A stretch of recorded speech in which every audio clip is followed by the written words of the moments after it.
Hello students, my name is Mohit Bansal. Welcome to Mohit Bansal classes.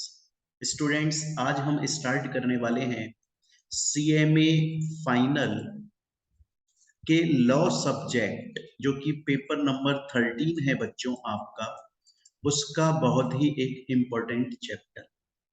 ये chapter section B के अंदर आता है।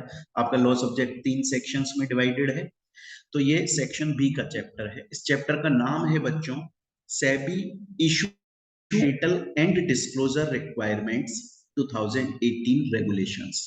हम इस चैप्टर को शॉर्ट में आईसीडीआर के नाम से भी जानते हैं।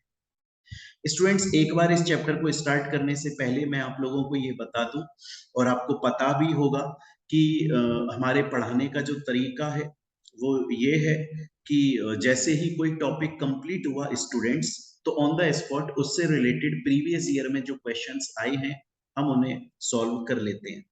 इस चैप्टर के टॉपिक्स थोड़े से लेंदी हैं, लंबे हैं, और उनके लिए हमें बहुत सारे कॉन्सेप्ट समझने पड़ेंगे। तो आज की इस क्लास में हम पहले कुछ कॉन्सेप्ट्स को समझेंगे, और इसके बाद जो नेक्स्ट क्लास होगी हमारी सेकंड क्लास इस चैप्टर की, उस सेकंड क्लास के अंदर हमने आज जो टॉपिक पढ़े हैं उनसे रिलेटेड प्रीवियस ईयर में जितना क्वेश्चन आया, मतलब स्कैनर साथ में सॉल्व करते हुए चलेंगे टॉपिक वाइज, जैसा हम हर चैप्टर में करते हैं।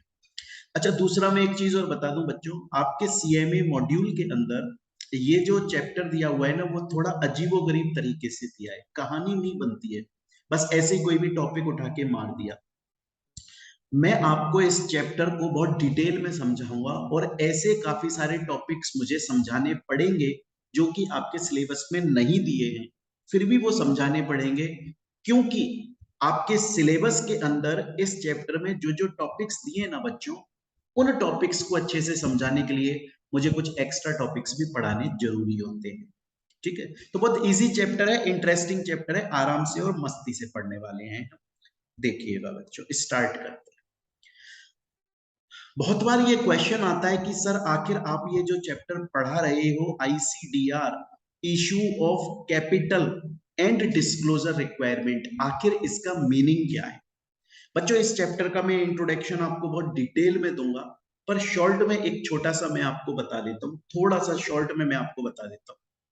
देखिए, कोई भी कंपनी ना अपने शेयर्स को इशू करती है, हर कंपनी अपने शेयर्स इशू करती है या डिवेंचर्स इशू करती है, और किसको देती है? पब्लिक को देती है बच्चे।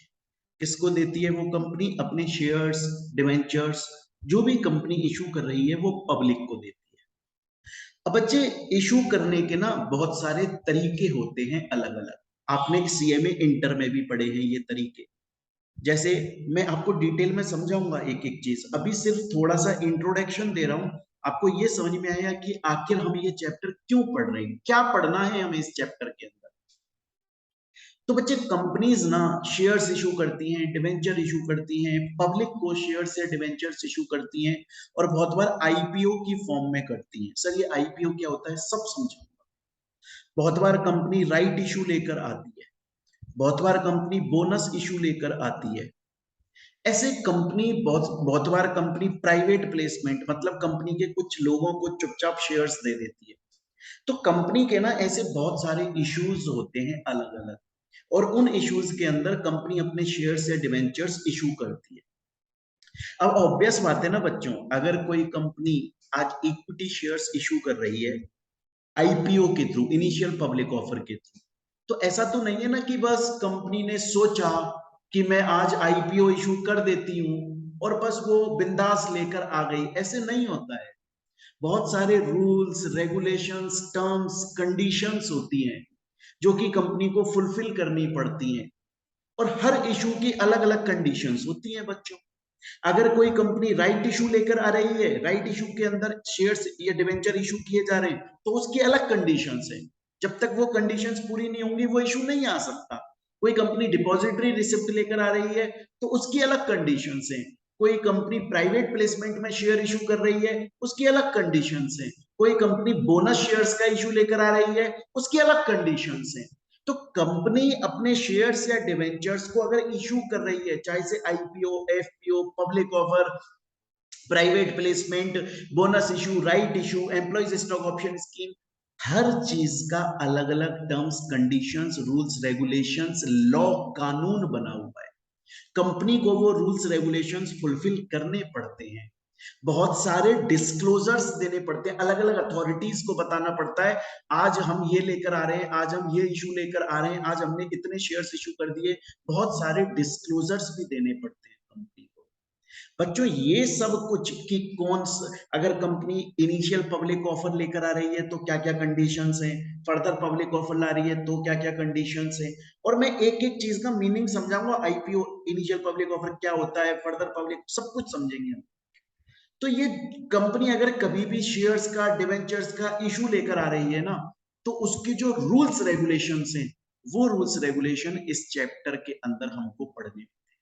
तो बच्चे आज के बाद अगर कभी भी कोई भी आपसे ये बोले कि भाई एक चैप्टर है आईसीडीआर, मतलब issue of capital and disclosure requirement, इस चैप्टर में क्या पढ़ते हो, तो आप बोलना कि कंपनी जब भी अपने शेयर्स इशू करती है या डिवेंचर इशू करती है या कन्वर्टेबल सिक्योरिटीज इशू करती है, तो बहुत सारी टर्म्स एंड कंडीशंस होती हैं जो फॉलो करनी पड़ती हैं, और वो टर्म्स कंडीशन इस चैप्टर के अंदर बताई गई। हम पढ़ेंगे कि अगर कोई कंपनी आईपीओ लाना चाहती है तो क्या कंडीशंस है, फर्दर पब्लिक ऑफर लाना चाहती है तो क्या कंडीशंस है, बोनस इशू लाना चाहती है तो क्या कंडीशन है, राइट इशू लाना चाहती है तो क्या कंडीशन है, प्राइवेट प्लेसमेंट करना चाहती है तो क्या कंडीशंस है। हर एक एक कंडीशन, सभी रूल्स रेगुलेशन लॉ कानून टर्म्स कंडीशन हम इस चैप्टर के अंदर पढ़ने वाले। स्टूडेंट बोलता है सर आपने मुझे इस चैप्टर का मोटा मोटा इंट्रोडक्शन दे दिया, सर आपने मुझको ये बता दिया कि हम इस चैप्टर के अंदर पढ़ने वाले हैं कि जब भी कोई भी कंपनी अगर शेयर्स इशू कर रही है या डिवेंचर्स इशू कर रही है या किसी भी तरह की कन्वर्टेबल सिक्योरिटी इशू कर रही है, तो क्या क्या टर्म्स कंडीशंस होती हैं वो हमें इस चैप्टर के अंदर पढ़ने को मिलती है। पर सर थोड़ा सा अपने अंदाज में पढ़ाओ ना, जैसे मोहित बंसल सर पढ़ाते हैं, थोड़ा सा पिक्चर की फॉर्म में बताओ, एग्जाम्पल की फॉर्म में बताओ। तो बच्चों अब मैं इस चैप्टर अभी मैं इंट्रोडक्शन ही दूंगा इस चैप्टर, क्योंकि बच्चों एक मेरा ये मानना है कि जब आपके दिमाग में ये क्लियर हो जाएगा ना कि आखिर हमारा चैप्टर क्या बोल रहा है, तो चैप्टर पढ़ना इजी हो जाएगा हमारे लिए। तो इस चैप्टर का हम थोड़ा सा और इंट्रोडक्शन देखते हैं पिक्चराइज फॉर्म में, बहुत मजा आएगा, सब कुछ क्रिस्टल क्लियर हो जाएगा। देखिए ये हैं हमारे रॉकी भाई, इन्होंने रॉकी भाई ने चैप्टर का नाम पढ़ा और इनको चैप्टर के नाम में समझ में आया issue of capital, issue of capital, capital issue की जा रही है। तो इन्होंने पुष्पा भाई से पूछा कि पुष्पा भाई कोई भी कंपनी अपनी कैपिटल कैसे इंक्रीज करती है, या कोई भी कंपनी कैसे अपनी कैपिटल को इशू कर सकती है। तो पुष्पा भाई बोले, पुष्पा भाई ने क्या बोला, पुष्पा भाई देखो ये बोले कि रॉकी भाई कोई भी कंपनी है, जैसे मोहित बंसल क्लासेस, ये एक कंपनी है, मान लो ये कंपनी इक्विटी शेयर्स का इशू लेकर आना चाहती है, तो इसने पब्लिक को ऑफर दिया कि मैं अपने इक्विटी शेयर्स का इशू लेकर आ रही हूं, आप चाहे तो परचेज कर सकते हैं। पब्लिक ने इसके शेयर्स को परचेज कर लिया, तो परचेज फ्री में तो नहीं किया, परचेज करने के लिए ऑब्वियस सी बात है कि पैसा, मनी पेमेंट करनी पड़ी होगी बच्चे, समझ लो मेरी बात को। भाई मोहित बंसल क्लासेस एक कंपनी है और वो कंपनी अपने इक्विटी शेयर्स को इशू कर रही है, तो इक्विटी शेयर्स इशू करने के लिए उसने क्या किया, पब्लिक में ऑफर लेकर आई, पब्लिक में एडवर्टाइजमेंट किया कि हमारी कंपनी इक्विटी शेयर्स इशू कर रही है। पब्लिक ने उस ऑफर को पढ़ा और पब्लिक ने कंपनी के शेयर्स परचेज करे। परचेज कैसे करे, पब्लिक ने कंपनी को पैसा दिया और उसके बदले उनको शेयर्स मिले। तो बच्चे जितना पैसा आया, सपोज करो टोटल 10 करोड़ रुपए आए, सपोज करो टोटल 10 करोड़ रुपए के शेयर्स पब्लिक ने खरीद लिए, तो बच्चे कंपनी की कितनी कैपिटल इंक्रीज हो गई? 10 करोड़ रुपए की कैपिटल इंक्रीज हो गई। सपोज करो इस इशू को लाने से पहले, प्री इशू कैपिटल, इस इशू को लाने से पहले कंपनी की कैपिटल थी 20 करोड़, ऑलरेडी कैपिटल थी 20 करोड़। अब ये मोहित बंसल क्लासेस कंपनी अभी एक इशू लेकर आई है जिसके अंदर इसने 10 करोड़ रुपए के शेयर्स पब्लिक को इशू किए, तो 10 करोड़ से इसकी कैपिटल बढ़ जाएगी और पोस्ट इशू कैपिटल, इशू लाने के बाद की इसकी कैपिटल कितनी हो जाएगी? इसकी कैपिटल 30 करोड़ हो जाएगी, क्योंकि 20 करोड़ तो ऑलरेडी थी कैपिटल, 10 करोड़ की और आ गई, टोटल 30 करोड़ रुपए की कैपिटल हो जाएगी। इस तो रॉकी भाई ने, तो हमारे जो रॉकी भाई हैं उन्होंने पुष्पा भाई से बोला कि आखिर कोई कंपनी अपनी कैपिटल कैसे इशू करती है, अपनी कैपिटल कैसे इंक्रीज करती है। चैप्टर के नाम में इशू ऑफ कैपिटल लिखा है। पुष्पा भाई बोले कि कैपिटल इशू करने का मतलब शेयर्स इशू करना ही होता है।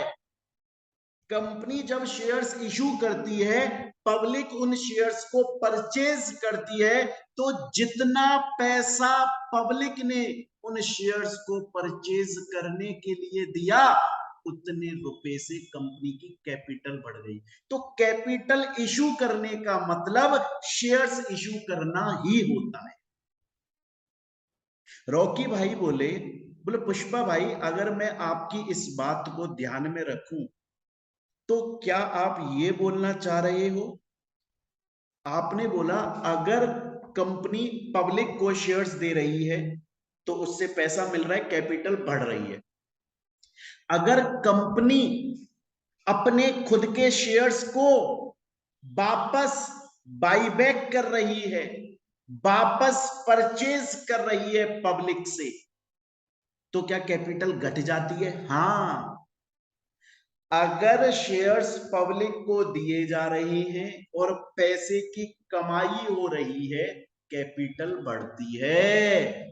जैसे मैंने बताया 20 करोड़ से टोटल 30 करोड़ 30 करोड़ हो गई। लेकिन अगर कंपनी बाईबैक कर रही है, पब्लिक से शेयर्स को वापस परचेज कर रही है, कैपिटल रिड्यूस होती है, कैपिटल डिक्रीज होती है। सपोज करो मोहित बंसल क्लासेस कंपनी की अभी कैपिटल कितनी है? सपोज करो 30 करोड़, पर अब ये बाईबैक का ऑफर लाई। बाईबैक के ऑफर में क्या होता है? कंपनी पब्लिक से बोलती है कि तुम्हारे पास में मेरी कंपनी के जो शेयर्स हैं वो मुझे वापस दे दो, मैं अपनी शेयर्स खुद परचेज कर रही हूँ, वापस परचेज कर रही हूँ। कंपनी ने पहले पब्लिक को शेयर्स इशू किए थे, कंपनी बोल रही है मुझे वापस दे दो, मैं बायबैक कर रही हूँ। तो बायबैक के अंदर कंपनी अपने शेयर्स को वापस परचेज कर लेती है। बच्चों सपोज करो बाईबैक के अंदर 10 करोड़ रुपए के शेयर्स परचेज करे, तो अब कंपनी की कैपिटल कितनी हो गई? अब कंपनी की कैपिटल 20 करोड़ हो गई, क्योंकि 10 करोड़ माइनस हो जाएंगे बच्चे, क्योंकि 10 करोड़ कम हो गई कैपिटल, क्योंकि उतना पैसा कंपनी ने पब्लिक को वापस पे कर दिया और पब्लिक से शेयर्स ले लिए वापस। तो रॉकी भाई के दिमाग में अभी तक एक बात क्लियर हो गई कि इस चैप्टर के अंदर इशू ऑफ कैपिटल नाम क्यों दिया गया है। इसलिए दिया गया है क्योंकि कैपिटल इशू करने का मतलब भी शेयर्स इशू करना ही होता है। ये बात रॉकी भाई के समझ में आ गई। रॉकी भाई ने पूछा था तो क्या पुष्पा भाई अगर कंपनी अपने शेयर्स को वापस परचेज करती है बाईबैक में तो क्या कैपिटल रिड्यूस हो जाती है? बोला हाँ, कैपिटल रिड्यूस हो जाती है।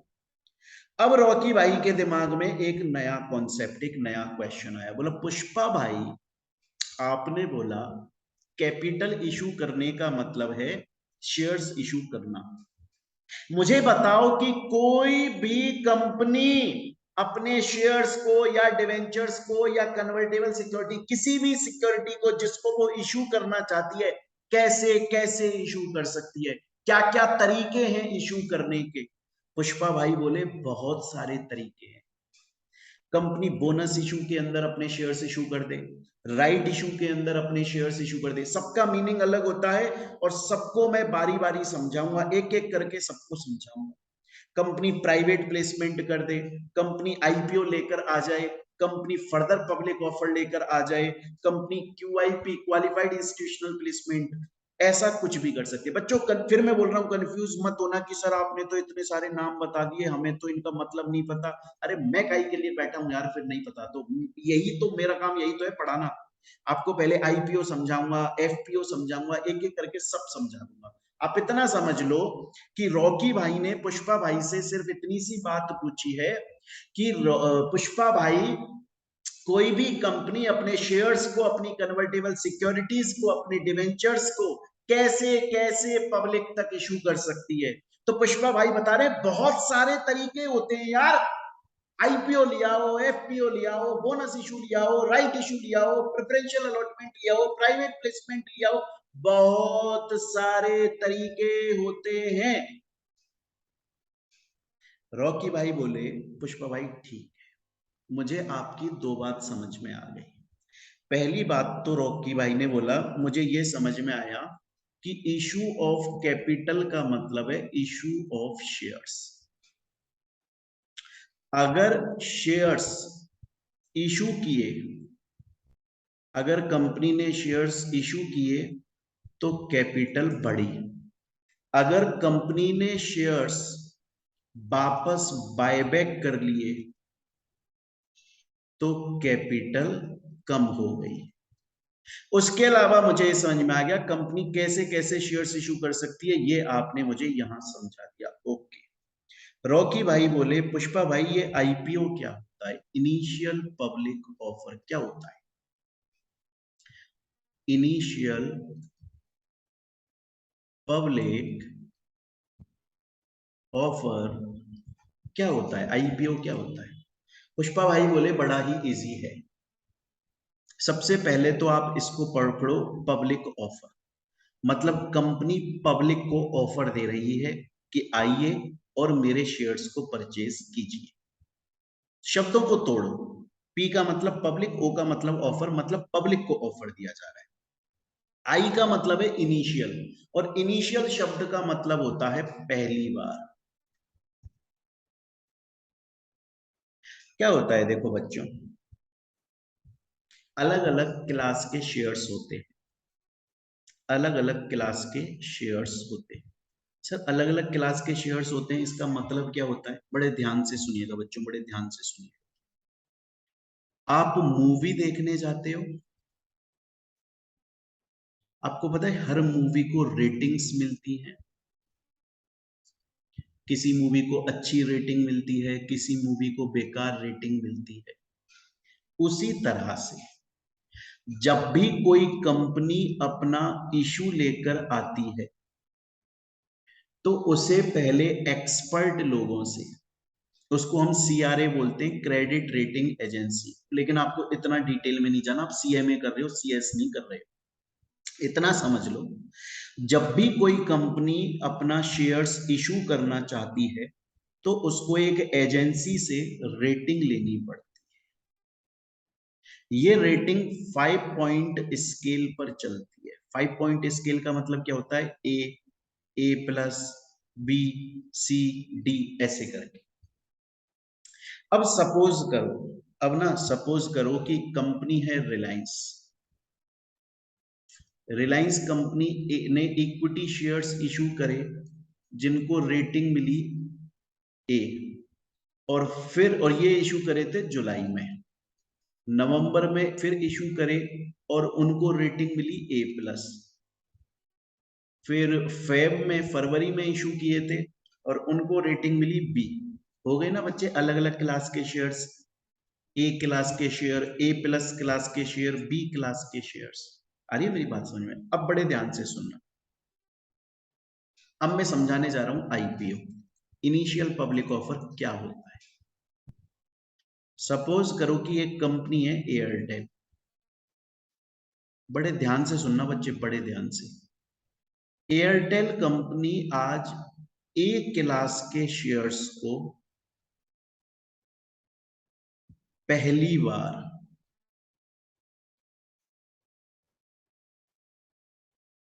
पब्लिक को इशू कर रही है। मतलब इस क्लास के शेयर्स आज तक एयरटेल ने पब्लिक को इशू नहीं किए। ये वाली क्लास के शेयर्स पहली बार पब्लिक को इशू किए जा रहे हैं आईपीओ। अगर एक बार वो क्लास के शेयर्स इशू हो चुके हैं, दोबारा से सेम क्लास के शेयर्स पब्लिक को इशू किए जा रहे हैं, एफपीओ, फर्दर पब्लिक ऑफर। मैं और एग्जांपल देके समझाऊंगा, आराम से समझिए, आराम से समझेंगे, है ना। मैं एक बार थोड़ी सी जगह ले लेता हूं बच्चों, यहाँ पे मैं एग्जांपल दे रहा हूं आपको, जगह ले लेता हूं। देखिए, एक कंपनी है बच्चे एयरटेल। एयरटेल दो इशू लेकर आ रही है। एक इशू लेकर आ रही है ए क्लास के शेयर्स का, और ये वाले शेयर पहली बार पब्लिक को इशू किए जा रहे हैं। तो ये है आईपीओ। एयरटेल कंपनी ही एक और इशू लेकर आ रही है ए प्लस क्लास के शेयर्स, और एयरटेल कंपनी ए प्लस क्लास के शेयर्स एक बार पब्लिक को दे चुकी है। ए प्लस क्लास के, मतलब इस वाली क्लास के शेयर्स, ए प्लस वाली क्लास के शेयर्स कंपनी ऑलरेडी पब्लिक को एक बार इशू कर चुकी है, अब दोबारा कर रही है, फर्दर पब्लिक ऑफर। सेम इसी तरीके से और दूसरा एग्जांपल, कंसेप्ट पूरा क्लियर करना है। रिलायंस कंपनी है, या इसको छोड़ो, हाँ रिलायंस को ले लेते, Reliance entertainment, Reliance entertainment company है, रिलायंस एंटरटेनमेंट कंपनी है, और ये लेकर आ रही है दबंग नाम के शेयर्स, और दबंग पहली बार पब्लिक को दिया जा रहा है, पहली बार ये पिक्चर इशू हो रही है आईपीओ। फिर इशू हो रही है दबंग 2, तो ये तो एक बार इशू हो चुकी है दबंग नाम से, अब दबंग 2 मतलब सेम क्लास के शेयर्स इशू किए जा रहे हैं, तो ये है फर्दर पब्लिक ऑफर।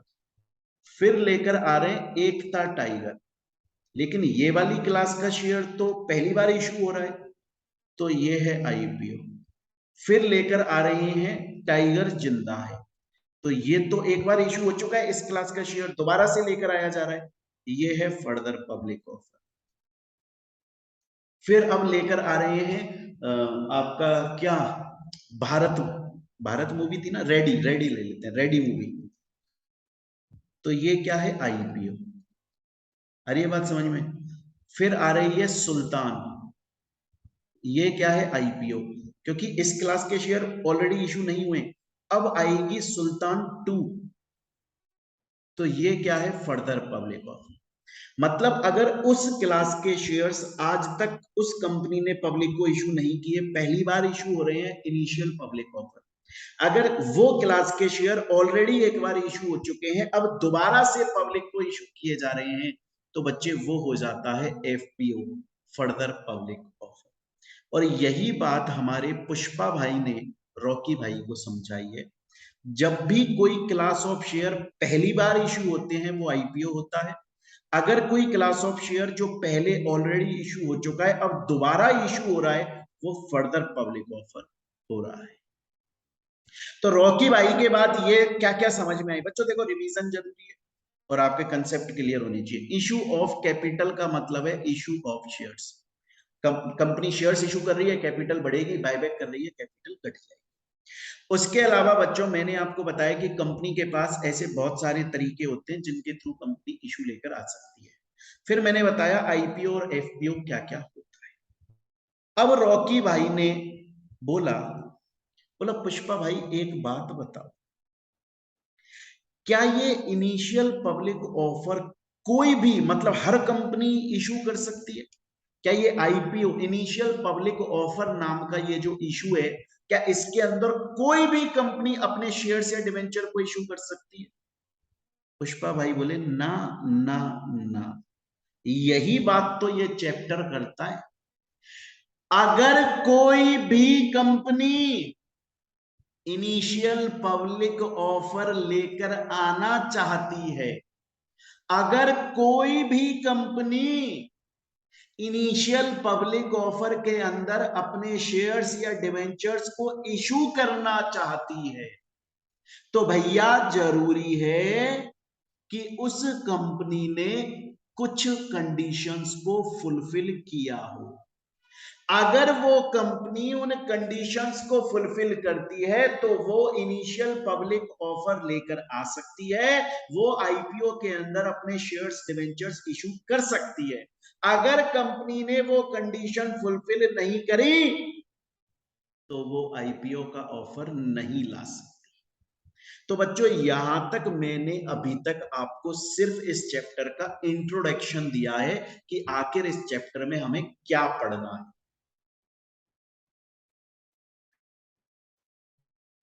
तो बच्चों अभी तक मैंने आपको जो ये इतना सारा बताया है ना, ये आपके मॉड्यूल के अंदर नहीं दिया हुआ। आपके मॉड्यूल के अंदर तो डायरेक्टली यहां से स्टार्ट है, डायरेक्टली स्टार्ट है कि आईपीओ कौन ला सकता है कौन नहीं ला सकता। लेकिन जब तक मैं आपको बताऊंगा नहीं आईपीओ क्या होता है, ये चैप्टर हम क्यों पढ़ रहे हैं, तब तक आपको कंसेप्ट समझ में नहीं आएगा।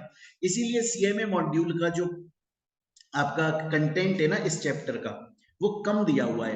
हम बहुत सारा पढ़ेंगे, उसमें सब कुछ कवर होगा, इससे बाहर एग्जाम में क्वेश्चन नहीं आने वाला। हम प्रीवियस ईयर के क्वेश्चन भी साथ में सॉल्व करेंगे। तो बच्चे यहां तक अभी तक हम लोगों ने ये समझा कि इस चैप्टर के अंदर हमको ये पढ़ना है कि अगर कोई भी कंपनी आईपीओ ला रही है तो कौन सी कंपनी ला सकती है, क्या क्या कंडीशन है। अगर कोई कंपनी फर्दर पब्लिक ऑफर लेकर आ रही है तो कौन सी कंपनी लेकर आ सकती है, क्या क्या कंडीशंस हैं। अगर कोई कंपनी राइट इशू लेकर आ रही है तो कौन सी कंपनी लेकर आ सकती है, क्या क्या कंडीशंस हैं। अगर कोई कंपनी बोनस इशू लेकर आना चाहती है तो कौन सी कंपनी लेकर आ सकती है, क्या क्या कंडीशंस हैं। बच्चों हमें इस चैप्टर के अंदर वो टर्म्स कंडीशंस समझनी है, वो टर्म्स कंडीशन हमको अच्छे से पढ़नी है। अब हम इस चैप्टर को स्टार्ट करते हैं। सबसे पहले हम जो देखने वाले हैं स्टूडेंट्स, वो हम ये देखने वाले हैं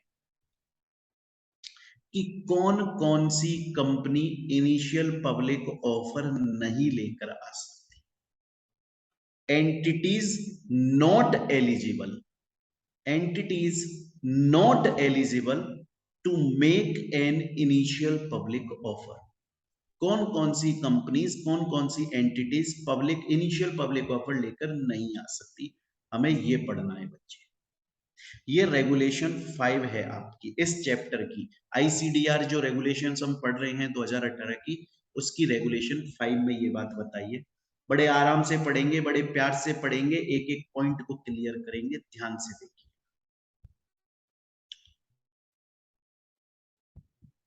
एग्जाम्पल के थ्रू समझा रहा हूं बच्चों में आपको कि कौन कौन सी कंपनी इनिशियल पब्लिक ऑफर लेकर नहीं आ सकती। देखिए सपोज कीजिए रिलायंस कंपनी आईपीओ लेकर आना चाहती है।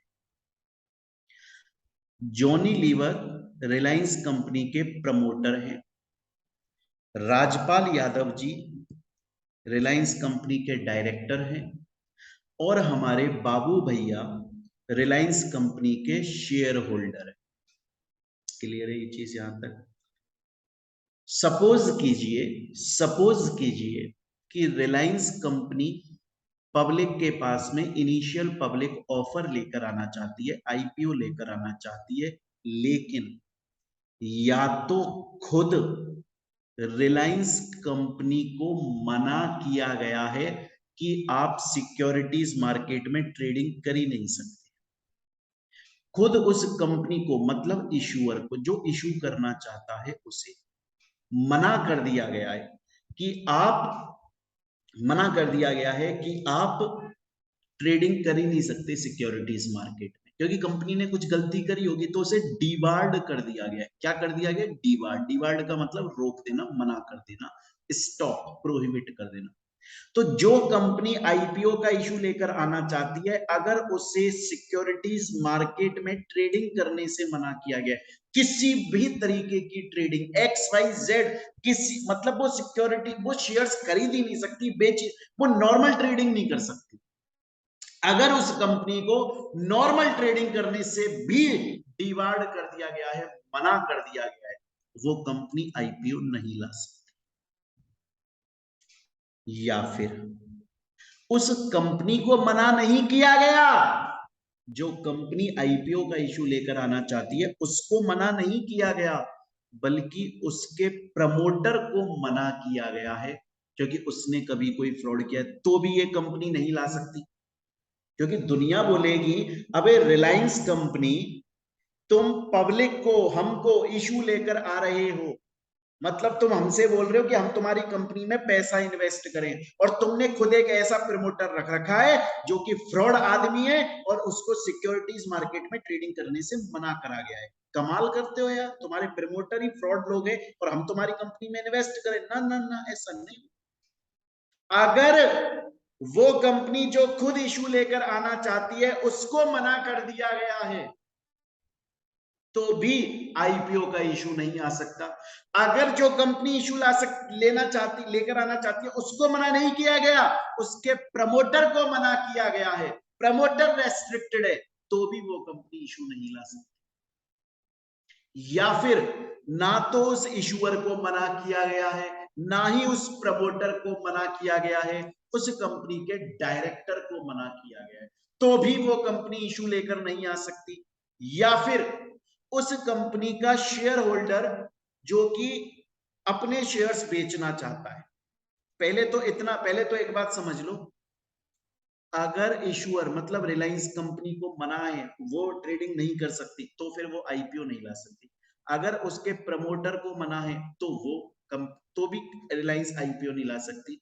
अगर डायरेक्टर है तो भी कंपनी नहीं ला सकती, क्योंकि दुनिया बोलती है यार तुमने प्रमोटर डायरेक्टर बड़े लेवल के लोग हैं, वो तुम्हारी कंपनी में डिसीजन ले रहे हैं, तो मैंने अपनी कंपनी में ऐसे लोगों को रख रखा है जिनको सिक्योरिटीज मार्केट में ट्रेड करने से मना कर दिया, फ्रॉड लोग रखते हो तुम, हम तुम्हारी कंपनी के अंदर डीलिंग ही नहीं करेंगे, ट्रेडिंग ही नहीं करेंगे तुम्हारी। आइए यहां तक बात समझ में। या फिर सपोज करो कि रिलायंस कंपनी का एक शेयर होल्डर है बाबू भैया, और वो और उन्होंने रिलायंस कंपनी के शेयर्स परचेज किए हुए हैं। अब वो ऑफर लेकर दुनिया को बेचना चाहते हैं, मतलब जो पब्लिक ऑफर आ रहा है उसमें कंपनी अपने शेयर्स नहीं दे रही, बल्कि ये शेयर होल्डर अपने शेयर्स दे रहा है, और वो शेयर होल्डर को सिक्योरिटीज मार्केट में ट्रेड करने से मना किया। अगर इनमें से किसी को भी मना किया गया है तो फिर ये कंपनी आईपीओ नहीं ला सकती। अगर खुद इशूअर को मना किया गया है, या उसका प्रमोटर रेस्ट्रिक्टेड है, या उसका डायरेक्टर रेस्ट्रिक्टेड है, या उसका वो शेयर होल्डर जो अपने शेयर्स बेचना चाहता है, सेलिंग शेयर होल्डर, इनमें से इन चारों में से कोई एक को भी अगर रेस्ट्रिक्ट कर दिया गया है सिक्योरिटीज मार्केट में ट्रेड करने से, तो फिर वो ये कंपनी आईपीओ नहीं ला सकती। मैंने यहां पर लिखा भी है, देखो, रिलायंस कंपनी या जॉनी लीवर प्रमोटर या राजपाल यादव डायरेक्टर या बाबू भैया सेलिंग शेयर होल्डर, इनमें से किसी को भी अगर मना किया गया है, अगर किसी को भी ये बोला गया आप सिक्योरिटीज मार्केट में डील नहीं कर सकते, तो फिर रिलायंस कंपनी आईपीओ नहीं ला सकती। स्टूडेंट बोलता है सर एक कंडीशन समझ में आ गई, दूसरी कंडीशन समझाओ। दूसरी कंडीशन समझा देते हैं। रिलायंस कंपनी तो बढ़िया, रिलायंस कंपनी जो है वो लेकर आना चाहती है आईपीओ, और वो उसको मना नहीं किया गया। रिलायंस कंपनी बढ़िया कंपनी है, उसको किसी ने मना नहीं किया सिक्योरिटीज मार्केट में ट्रेड करने से। लेकिन इसका डायरेक्टर या इसका सेलिंग शेयर होल्डर या इसका प्रमोटर, इनमें से कोई भी एयरटेल कंपनी से रिलेटेड है। ध्यान से सुनना, रिलायंस कंपनी आईपीओ लेकर आना चाहती है और वो खुद प्रोहिबिटेड नहीं है, डिवार्ड नहीं है, उसको किसी ने मना नहीं किया सिक्योरिटीज मार्केट में ट्रेडिंग करने से, किसी ने मना नहीं किया। लेकिन रिलायंस कंपनी का डायरेक्टर या सेलिंग शेयर होल्डर या प्रमोटर एयरटेल कंपनी मतलब किसी दूसरी कंपनी, अदर कंपनी, इससे रिलेटेड है, इसके अंदर डायरेक्टर हैं, प्रमोटर हैं, और ये एयरटेल कंपनी को डिवार्ड किया हुआ है। तो आज सोचिए रिलायंस कंपनी मेरे पास आई मोहित बंसल के पास कि मोहित जी मैं पब्लिक आईपीओ लेकर आना चाहती हूं, आप शेयर्स खरीद लेना मेरे आईपीओ के अंदर। मैं बोलूंगा यार मैं कैसे खरीद लूं? चलो आपको खुद को रिलायंस कंपनी को सिक्योरिटीज मार्केट में डील करने से मना नहीं किया, मानता हूं मना नहीं किया, लेकिन आपकी कंपनी का जो डायरेक्टर है राजपाल यादव या प्रमोटर है जॉनी लीवर साहब या फिर सेलिंग शेयर होल्डर है बाबू भैया, वो लोग ऑलरेडी ऐसी कंपनी के डायरेक्टर प्रमोटर या सेलिंग शेयर होल्डर है एयरटेल कंपनी, जिसको मना किया, आपको मना नहीं किया, लेकिन आपके टॉप मैनेजमेंट में जो इंसान बैठा है वो ऐसी कंपनी से जुड़ा हुआ है जो कि वो दूसरी कंपनी से जुड़ा हुआ, उस कंपनी का डायरेक्टर या प्रमोटर है जो कंपनी डिवार्ड है। आज सपोज करो एयरटेल कंपनी को रेस्ट्रिक्ट किया गया, जॉनी लीवर जी इस एयरटेल के भी प्रमोटर हैं या राजपाल यादव जी इस एयरटेल के भी डायरेक्टर हैं, इन्होंने ही तो बेड़ा गर्क किया है एयरटेल का। कंपनी में डिसीजन कौन लेता है? कंपनी में डिसीजन लेता है प्रमोटर या डायरेक्टर। ये इसके प्रमोटर हैं या ये इसके डायरेक्टर हैं, इन्होंने सही डिसीजन नहीं लिए एयरटेल में, तभी तो एयरटेल को डिवार्ड किया गया। माना ये आपके डायरेक्टर है प्रमोटर है और आपकी कंपनी को रेस्ट्रिक्ट नहीं किया, लेकिन ये जिस कंपनी के दूसरी कंपनी में भी तो डायरेक्टर प्रमोटर है उसको तो मना किया गया है।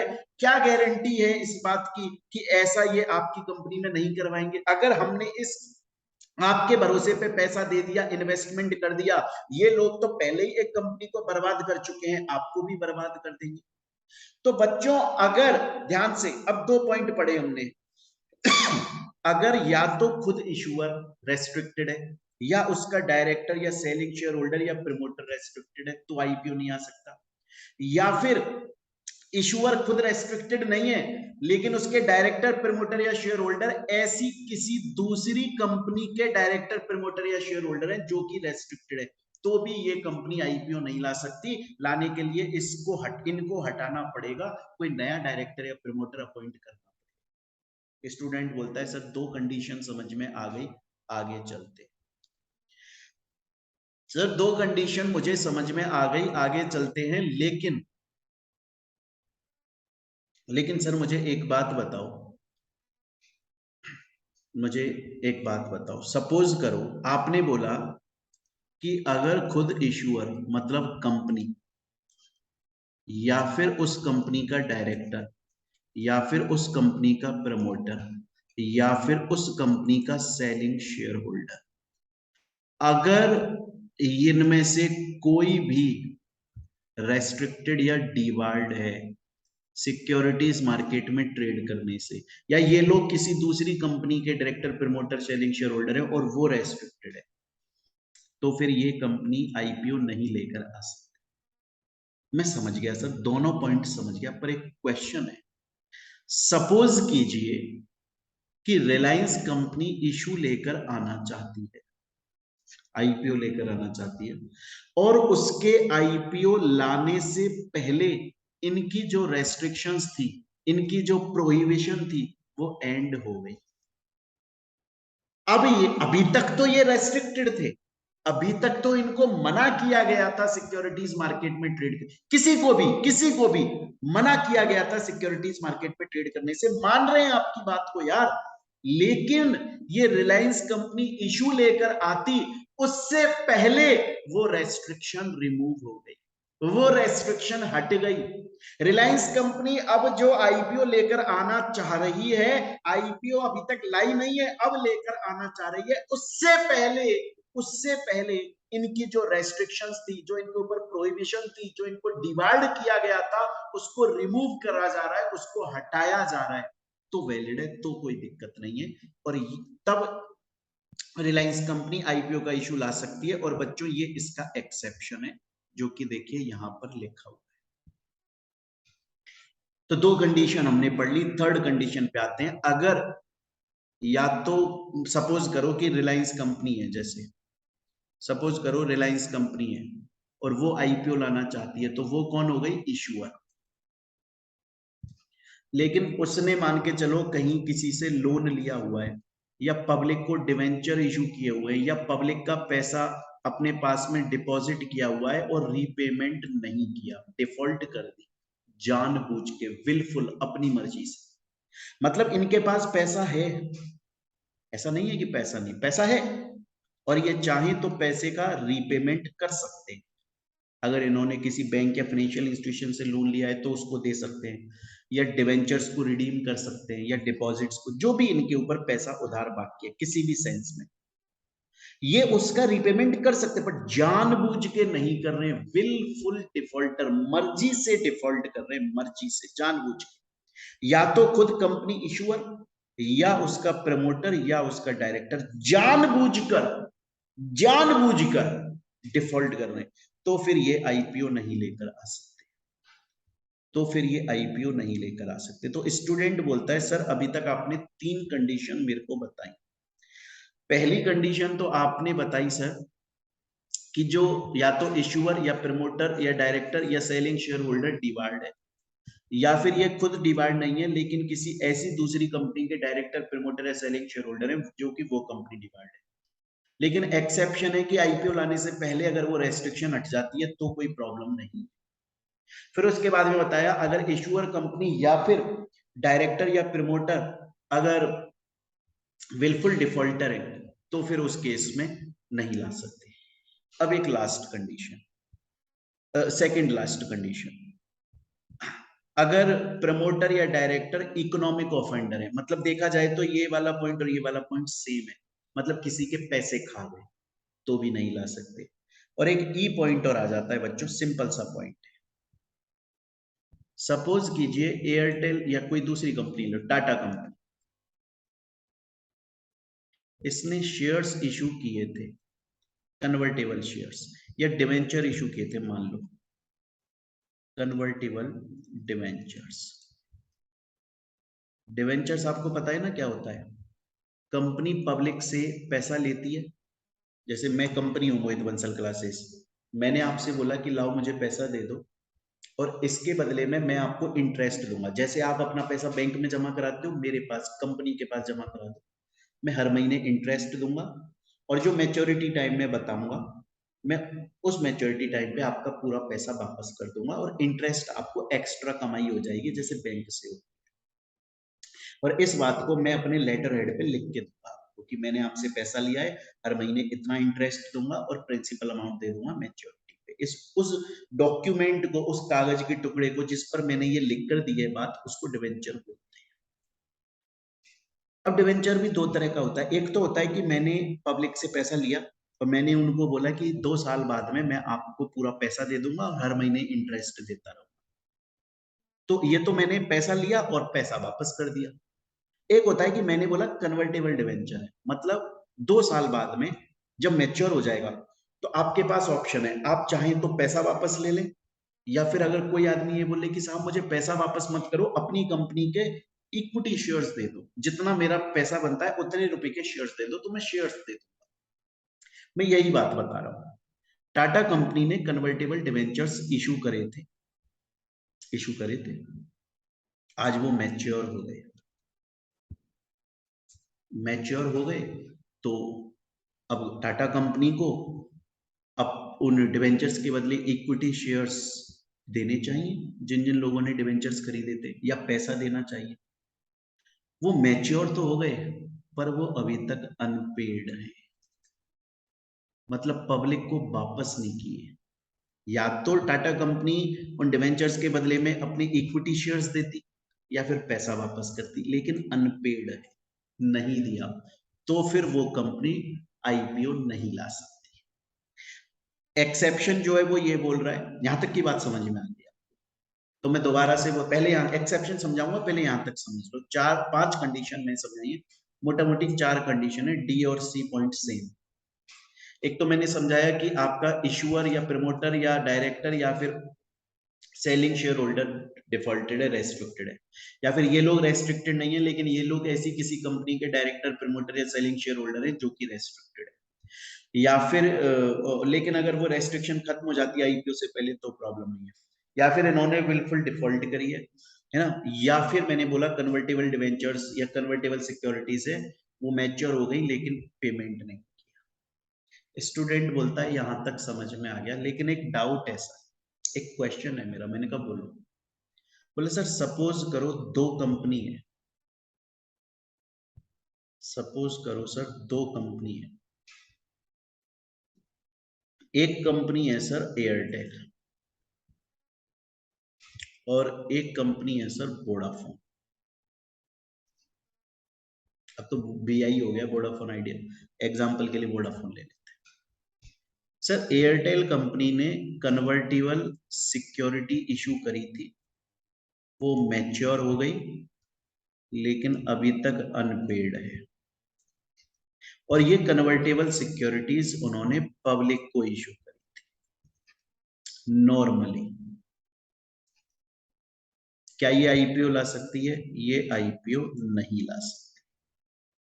लेकिन सर वोडाफोन ने भी कन्वर्टेबल सिक्योरिटी इशू करी थी, लेकिन पब्लिक को नहीं, ओनली अपने एम्प्लॉयज को इशू करी थी। वो भी एक स्कीम के तहत इशू करी थी। ऐसे वो इशू करना नहीं चाहती थी, लेकिन एक स्कीम होती है एम्प्लॉयज स्टॉक ऑप्शन स्कीम। ये आपने सीएमए इंटर में डिटेल में पढ़ी है, मैं अब इसको डिटेल में नहीं पढ़ाने वाला, वरना फिर ये चैप्टर बहुत लंबा हो जाएगा। ये आपके सिलेबस में भी नहीं है ESOS, employees stock option scheme. But आप इतना समझ लो, अगर कोई कंपनी जिसने कन्वर्टेबल सिक्योरिटी इशू करी, अगर वो कन्वर्टेबल सिक्योरिटी आज भी अनपेड है, मैच्योर हो चुकी है लेकिन वो अनपेड है, तो आईपीओ नहीं ला पाएगी कंपनी अगर वो कन्वर्टेबल सिक्योरिटी पब्लिक को नॉर्मली इशू करेगी। लेकिन अगर वो कन्वर्टेबल सिक्योरिटीज सिर्फ कंपनी ने सिर्फ अपने एम्प्लॉयज को इशू करी थी, वो भी एम्प्लॉयज स्टॉक ऑप्शन स्कीम के तहत, तो कोई प्रॉब्लम नहीं है, आईपीओ आ सकता है। ये इसका एक्सेप्शन। तो स्टूडेंट्स अभी तक मैंने आप लोगों को सिर्फ इस चैप्टर का इंट्रोडक्शन दिया है, और अभी तक सिर्फ मैंने आपको रेगुलेशन 5 में ये बताया है कि आईपीओ कौन कौन सी कंपनी नहीं ला सकती, सिर्फ इतना सा बताया है। अब बच्चे नेक्स्ट क्लास हम लोग जो पढ़ेंगे उसके अंदर हम अब ये पढ़ेंगे, अभी तक तो हमने देखा कौन कौन सी कंपनी आईपीओ नहीं ला सकती। नेक्स्ट क्लास के अंदर हम लोग ये देखेंगे कि वो कंपनीज जो आईपीओ ला सकती हैं, जो कि इन रेगुलेशन 5 के अंदर किसी भी कंडीशन में फॉल नहीं हो रही है, मतलब वो आईपीओ ला सकती हैं, वो वैलिड है आईपीओ लाने के लिए, एंटाइटल है। अगर वो आईपीओ ला रही हैं तो उन्हें किन किन कंडीशंस का ध्यान रखना है, हमें ये एक एक कंडीशन पढ़नी है अगर आईपीओ ला सकती है। अभी तक तो रेगुलेशन 5 में तो मैंने बताया कौन कौन सी कंपनी आईपीओ नहीं ला सकती। अब मैं बोल रहा हूं हम रेगुलेशन 6 नेक्स्ट क्लास में पढ़ेंगे, जो कंपनियां आईपीओ लेकर आ सकती हैं उनको किन बातों का ध्यान रखना। और बच्चे नेक्स्ट क्लास के अंदर हम प्रीवियस ईयर के क्वेश्चन भी सॉल्व कर लेंगे रेगुलेशन 5 और रेगुलेशन 6 के अंदर। रेगुलेशन 5 हमने पढ़ ली, रेगुलेशन 6 भी हम पढ़ेंगे नेक्स्ट क्लास में, और दोनों की रेगुलेशंस के हम हाथ की हाथ पूरा स्कैनर सॉल्व कर लेंगे। क्लियर ये चीज याद तक? अच्छा, दूसरी बात बच्चों, मैं आपको एक और चीज बता देना चाहता हूँ कि अगर आप हमारी क्लासेस परचेज करना चाहते हैं, मोहित बंसल क्लासेस की, तो आप हमारी क्लासेस को हमारे ऐप के थ्रू भी परचेज कर सकते हैं, या फिर आप चाहें तो गूगल ड्राइव पर भी हमारी क्लासेस को परचेज कर सकते हैं। स्क्रीन पर देखिए बच्चों, नीचे आपको एक नंबर दिखाई दे रहा होगा 9829767888। आप इस पर कॉल या व्हाट्सएप या टेलीग्राम पे मैसेज करके आप क्लासेस के बारे में बात कर सकते हैं। ऐप आप गूगल प्ले स्टोर पे टाइप करें मोहित बंसल क्लासेस, आपको हमारा ऐप दिख जाएगा, इस टाइप का लोगो आएगा, या फिर वीडियो के मैं डिस्क्रिप्शन में लिंक डलवा दूंगा, डायरेक्ट क्लिक करते ही ऐप पे पहुंच जाओगे आप, वहां से भी क्लासेस ले सकते हो, गूगल ड्राइव पर भी क्लास ले सकते हो। इस नंबर पे आप अपनी क्वेरीज पूछ सकते हो, अगर आपको क्लास लेने में कुछ पूछना है तो वो कर सकते हो। ऐप पर भी आप पूछ सकते हो, वहां पर चैट ऑप्शन आता है, बहुत ही नॉमिनल प्राइसेस होते हैं हमारे, उसमें आपको प्रॉपर पूरी क्लासेस मिलती हैं, प्लस आपको नोट्स मिलते हैं, घर पे आपके होम डिलीवरी होती है 7 डेज के अंदर all over India. Plus scanner पूरा सॉल्व होता है, टॉपिक वाइज सॉल्व कराते हैं, प्लस हर चैप्टर का एमसीक्यू, जैसे इस चैप्टर के एमसीक्यूज भी मैंने अलग से सॉल्व करवा दिए हैं, उसके नोट्स भी अलग से दिए गए हैं, प्लस टेस्ट होता है बच्चे हर फ्राइडे को रेगुलर टेस्ट होते हैं, हर चैप्टर के टेस्ट होते हैं, और एक चैप्टर के 3 टेस्ट होते हैं, एमसीक्यू टेस्ट अलग, एक चैप्टर के 3 बार टेस्ट होता है, एमसीक्यू अलग, शॉर्ट क्वेश्चन आंसर अलग, लॉन्ग क्वेश्चन आंसर अलग। तो आप चाहें तो परचेज कर सकते हैं। चलिए मिलते हैं बच्चों हम अपनी नेक्स्ट क्लास में।